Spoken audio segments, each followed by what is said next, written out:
ಗಂ ಗಣಪತಾಯೇ ನಮಃ ಶ್ರೀ ಗುರುದೇವ ರುದ್ರಾಯ ನಮಃ. ಎಲ್ರಿಗೂ ನಮಸ್ಕಾರ ಸ್ನೇಹಿತರೆ, ನಾನು ನಿಮ್ಮ ಪ್ರಕಾಶ್. ಸ್ನೇಹಿತರೆ, ಇಂದು ನಾನು ನಿಮಗೆ ತುಂಬ ಒಂಥರ ಚಂಚಲ ಮನಸ್ಸು ಅನ್ನೋದು ಏನಿರ್ತಾರೋ, ಈಗ ಕೆಲವೊಂದು ಸಾರಿ ನಾನು ನಿಮ್ಮನ್ನ ಇಷ್ಟಪಡ್ತಾ ಇದ್ದೀನಿ, ನೀವು ಅಂದರೆ ನನಗೆ ಪ್ರಾಣ ಅಂತ ಹೇಳ್ತಾ ಇರ್ತಾರೆ. ಇನ್ನು ಸಮ್ಟೈಮ್ಸ್ ಇದ್ದಕ್ಕಿದ್ದಾಗೇನೆ ನೀವು ಯಾರೋ ನನಗೆ ಗೊತ್ತಿಲ್ಲ, ನೀವು ಬೇಡ ಅಂತಾರೆ. ಅಂಥ ಚಂಚಲ ಮನಸ್ಸಿನ ಸ್ಥಿತಿಯವರಿಗೆ ನಮ್ಮ ಕಡೆ ಸಾಯೋ ತನಕ ನಾವಂದರೆ ಇಷ್ಟ, ಪ್ರಾಣ ಪಡಬೇಕು. ಆ ರೀತಿ ಹೇಗೆ ಮಾಡ್ಕೊಳ್ಳೋದು ವಶೀಕರಣ, ಅದನ್ನು ತಿಳಿಸ್ಕೊಡ್ತೀನಿ ಸ್ನೇಹಿತರೆ.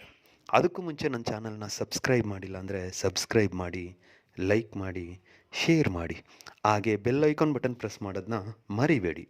ಏಕೆಂದರೆ ಮುಂದೆ ನಾನು ಏನು ವೀಡಿಯೋಸ್ ಬಿಡ್ತೀನಿ ಅದೆಲ್ಲರಿಗಿಂತ ಮುಂಚೆ ನಿಮಗೆ ಬಂದು ಸೇರುತ್ತೆ. ಸ್ನೇಹಿತರೆ, ಬನ್ನಿ ಇದರ ವಿಧಿ ವಿಧಾನ ತಿಳ್ಕೊಣ ಮತ್ತು ಏನೆಲ್ಲ ಸಾಮಗ್ರಿ ಬೇಕು. ಸ್ನೇಹಿತರೆ, ಮೊದಲಿಗೆ ಈ ಕ್ರಿಯೆಯನ್ನು ಗುರುವಾರದ ದಿನ ಮಾಡಬೇಕಾಗುತ್ತೆ. ಗುರುವಾರ ಸೂರ್ಯ ಉದಯ ಆದಾಗಿಂದ ಸೂರ್ಯ ಮುಳುಗುವವರೆಗೆ ಯಾವಾಗ ಬೇಕಿದ್ರೂ ಮಾಡ್ಬೋದು ಗುರುವಾರ. ಮತ್ತು ಇದಕ್ಕೆ ಮಾವಿನ ಮರದ ಕಡ್ಡಿ, ಒಣಗಿರೋ ಕಡ್ಡಿ ಒಂದು 7 ಕಡ್ಡಿ ಬೇಕಾಗುತ್ತೆ. 7 ಕಡ್ಡಿ ತಗೊಳ್ಳಿ. ಮತ್ತು ಒಂದೇ ಒಂದು ಮಾವಿನ ಮರದ ಹಸಿ ಎಲೆ ತೆಗೆದುಕೊಳ್ಳಿ. ಮತ್ತು ಒಂದು ಪೆನ್ ತಗೊಳ್ಳಿ, ಕೆಂಪು ಪೆನ್ ತಗೊಳ್ಳಿ ಸ್ನೇಹಿತರೆ. ಮತ್ತು ತುಪ್ಪ ಬೇಕಾಗುತ್ತೆ ಸ್ವಲ್ಪ. ಮತ್ತು ಕರ್ಪೂರ ತಗೊಳ್ಳಿ ಸ್ನೇಹಿತರೆ, ಒಂದು 21 ತಗೊಳ್ಳಿ ಸ್ನೇಹಿತರೆ, ಕರ್ಪೂರ ಬೇಕಾಗುತ್ತೆ. ಮತ್ತು ಘೀ ತಗೊಳ್ಳಿ, ಘೀ ಒಂದು 100 ಗ್ರಾಮ್ ತೆಗೆದುಕೊಳ್ಳಿ. ಇಷ್ಟನ್ನು ತೆಗೆದುಕೊಂಡು ಗುರುವಾರ ಒಂದು ನಿರ್ಜನ ಪ್ರದೇಶ, ಇಲ್ಲವೇ ಮನೆಯಲ್ಲಿ ಹೋಮಕುಂಡ ಇದ್ರೆ ಚಿಕ್ಕದು, ಅದನ್ನು ಇಟ್ಕೊಳ್ಳಿ. ಮೊದಲಿಗೆ ಆ ಹೋಮಕುಂಡದಲ್ಲಿ 7 ಏನು ಮಾವಿನ ಕಡ್ಡಿ ಇದೆಯೋ ಅದನ್ನು ಇಟ್ಟು ತುಪ್ಪ ಏನಿದೆಯೋ ಸ್ವಲ್ಪ ತುಪ್ಪ ಹಾಕಿ, ಕರ್ಪೂರ ಹಿಡಿ ಒಂದು ಸ್ವಲ್ಪ.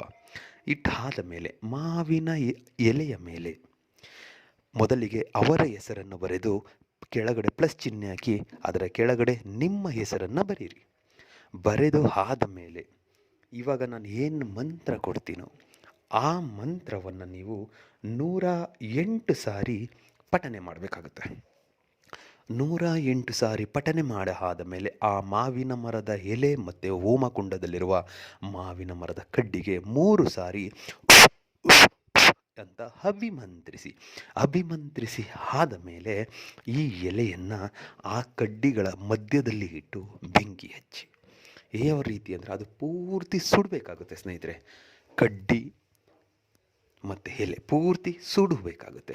ಇದನ್ನು ನೀವು ಕರ್ಪೂರ ಘೀ ಪೂರ್ತಿ ತುಪ್ಪ ಹಾಕಿ ಸುಟ್ಟುಬಿಡಿ. ಸುಟ್ಟಾದ ಮೇಲೆ ಅದರ ಭಸ್ಮ ಏನು ಬರುತ್ತೋ ಅದನ್ನು ನಿಮ್ಮ ಹತ್ರ ಇಟ್ಕೊಂಡು ನೀವು ಅವ್ರ ಹತ್ರ ಯಾವಾಗ ಹೋಗ್ತಿರೋ ಅವಾಗೆಲ್ಲ ಅವ್ರ ಮುಂದೆ ಹೋಗುವಾಗ ಹಣೆಯಲ್ಲಿ ಅದನ್ನು ತಿಲಕ ರೂಪದಲ್ಲಿ ಇಟ್ಕೊಂಡು ಹೋಗಿ ಅವರು ನಿಮಗೆ ವಶೀಭೂತರಾಗ್ತಾರೆ.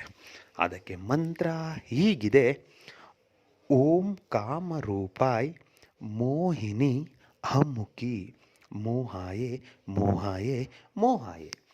ಮಂತ್ರನ ನಾನು ಡಿಸ್ಪ್ಲೇ ಮೇಲೂ ಕೊಟ್ಟಿದ್ದೀನಿ, ನೋಡ್ಕೊಳ್ಳಿ ಸ್ನೇಹಿತರೆ. ಮಾಡಿ, ಖಂಡಿತ ರಿಸಲ್ಟ್ ಸಿಗುತ್ತೆ. ಎಲ್ರಿಗೂ ಮಂಗಳವಾಗಲಿ.